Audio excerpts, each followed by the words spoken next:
साथियों नमस्कार। B Joy के ऑनलाइन प्लेटफॉर्म पर आप सबका फिर से स्वागत है। साथियों इससे पहले हम लोगों ने स्वर पढ़ लिए थे। आज स्वरों के उच्चारण के बारे में पढ़ना है। तो आइए क्लास को शुरू करते हैं और स्वरों के उच्चारण के बारे में जान लेते हैं। देखिए, हिंदी स्वरों का उच्चारण जैसा कि हेडिंग पड़ा हुआ है, कितने भागों में किया गया है, कितने आधार पर किया गया है। पहला मान लेते हैं इसको, दूसरा मान लेते हैं इसको, तीसरा, चौथा और पांचवा। पहले में आप देखिए, प्रकृति के आधार पर जो बांटा गया है, दो रूप में बांटा गया है, मूल स्वर और संयुक्त स्वर।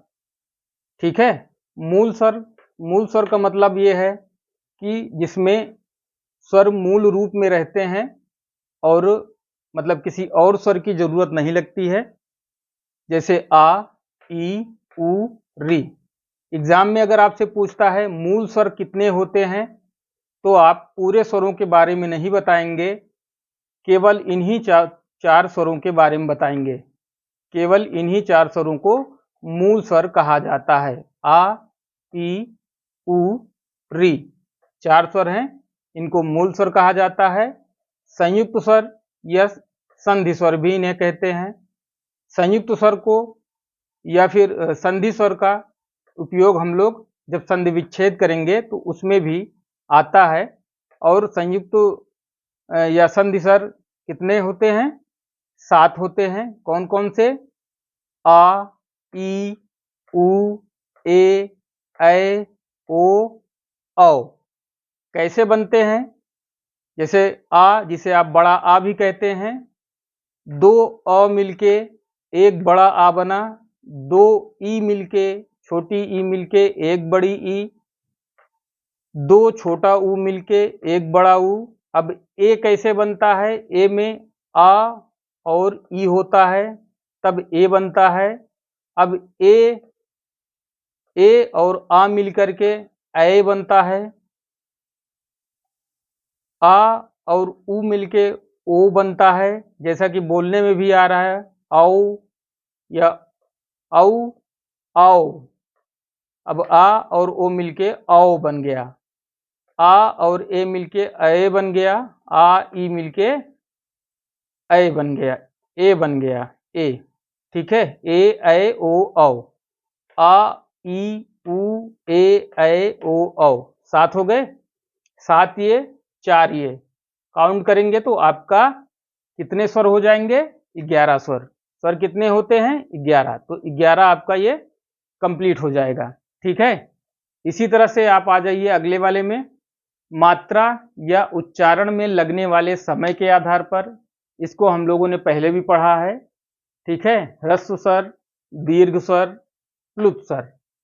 मात्रा मतलब बोलने में या उच्चारण में कितना समय लगता है, उस आधार पे अ एक मात्रा का समय, अ, ई, उ, री। अ, ई, उ, री। कितने हैं ये? 4 हैं। ह्रस्व स्वर कितने हैं? 4 हैं। दीर्घ स्वर, इसमें आ, ई, उ, ए, ऐ, ओ, औ। ठीक है। कितने हैं? 7 हैं। दीर्घ स्वर 7 हैं। ठीक। उसके बाद एक स्वर और आता है जो संस्कृत भाषा में अधिक यूज होता है, ज्यादातर संस्कृत भाषा में ही यूज होता है, या फिर रंगमंच में संवाद को बोलते समय या डायलॉग बोलते समय या ईश्वर की पूजा में या किसी को दूर से बुलाने में, इस तरह की चीजों में इसका उपयोग होता है। 3 मात्रा के लिए, एक मात्रा के लिए तो ये हो गया, 2 मात्रा के लिए ये हो गया, 3 मात्रा के लिए कोई सिंबल नहीं होता अलग से। हिंदी का 3 ही बना दिया जाता है बीच में, जहां थोड़ा समय ज्यादा, 2 मात्रा से ज्यादा का समय लगता है। जैसे ओम, राम कहते ना, हे राम, तो थोड़ा ज्यादा समय लगता है। ठीक। आगे आ जाइए तीसरे में। उच्चारण करते समय जिह्वा के उत्थापित भाग के आधार पर।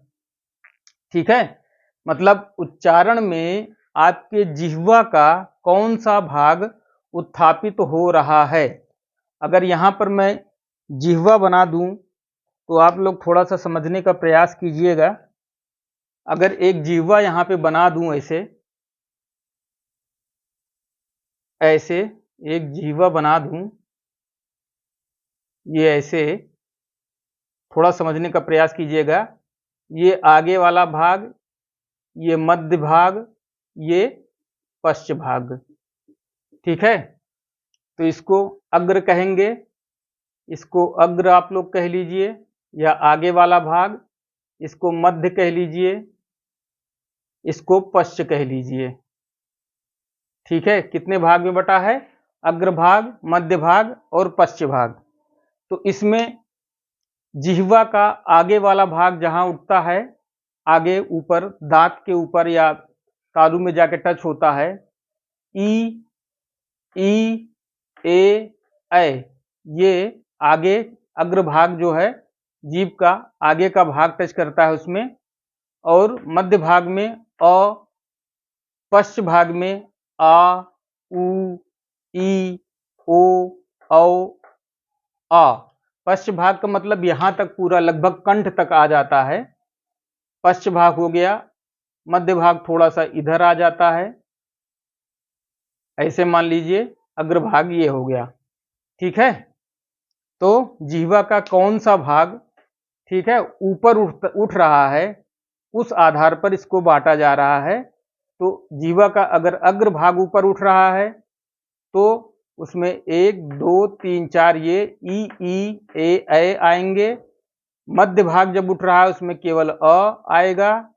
पश्च भाग में आ, उ, ओ, अ।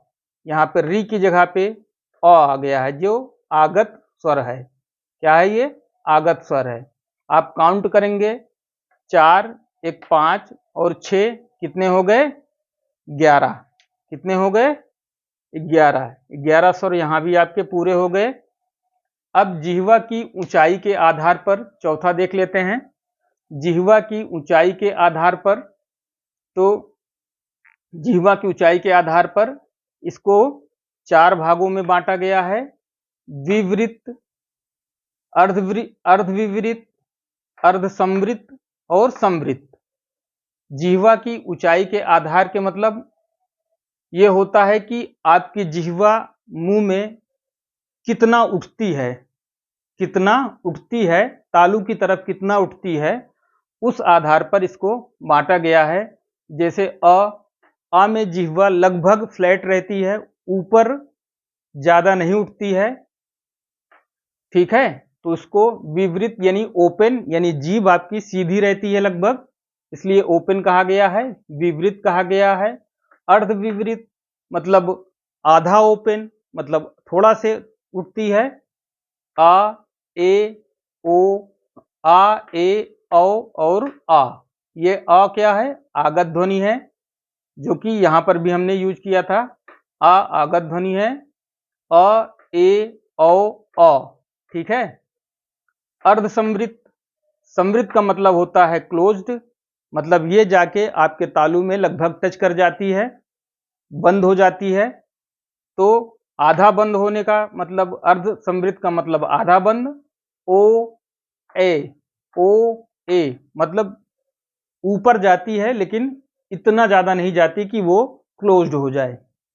अब यहाँ पे संवृत जैसे ई, उ, ये आपके तालू को जीभ जाके ऊपर टच कर जाती है, इसलिए ये संवृत हो जाता है या क्लोज्ड हो जाता है। ठीक है, इसको भी काउंट कर लीजिए। 1 और 4 5, 2 7, 4 11, ये भी आपके 11 स्वर पूरे हो गए। ठीक है, आगे आ जाइए। ओष्ठों की गोलाई के आधार पर। अब ओष्ठ बोलते समय ओष्ठ का कौन सा, ओष्ठ कितना गोला होता है और कितना कम गोला होता है, उस गोलाई के आधार पर इसको 2 भागों में बांटा गया है। वृत्तामुखी मतलब वृत्त, मुख जब आपका ओठ आपका वृत्त बन जाता है लगभग, तो उसे वृत्तामुखी कहते हैं। अर्धवृत्तामुखी वो होता है जहां ओठ आपका आधा वृत्त बनाता है, उसे अर्धवृत्तामुखी कहते हैं। जैसे उ, ऊ, ओ, औ, औ। यहाँ पे आपका ओठ लगभग वृत्त बना दे रहा है, बोलते समय ओठ गोला हो जा रहा है, इसलिए वृत्तामुखी कहा जा रहा है। अर्धवृत्तामुखी में ओठ गोला तो होता है पर पूरी तरह से नहीं होता, इसलिए अर्धवृत्तामुखी कहा गया है। ठीक है, वृत्तामुखी, अर्धवृत्तामुखी। वृत्तामुखी में उ, ऊ, ओ, औ, आ, और अर्धवृत्तामुखी में आ, ई, ए, ऐसे। ठीक है, ये 5 हो गए और ये 6 हो गए, दोनों मिला के आपके 11 स्वर यहां भी पूरे हो गए। ठीक है, सभी जगह स्वरों की संख्या कितनी है? 11 पूरी हो गई है। और कितने आधार पर बांटे गए हैं? 5 आधार पे बांटे गए हैं। इसी में आपको आपके एग्जाम में अलग अलग तरह से अलग अलग क्वेश्चन यहाँ से बनते हैं, इन 5 में से। उसको आप लोग अपने अनसोल्ड पेपर में और सब में देख करके इसकी प्रैक्टिस कीजिएगा। आज के क्लास में इतना ही। उम्मीद करता हूँ क्लास पसंद आई होगी। पसंद आई है तो लाइक करिए, सब्सक्राइब करिए, ज़्यादा से ज़्यादा मित्रों के पास वीडियो को भेजिए और कोशिश ये करिए कि सब्सक्राइबर को बढ़ाइए कैसे भी करके, ताकि हम भी लगातार वीडियो आपको देते रहें, हमको भी थोड़ा सा मज़ा आता रहे वीडियो बनाने में। धन्यवाद मित्रों, आगे की क्लास में मिलते हैं।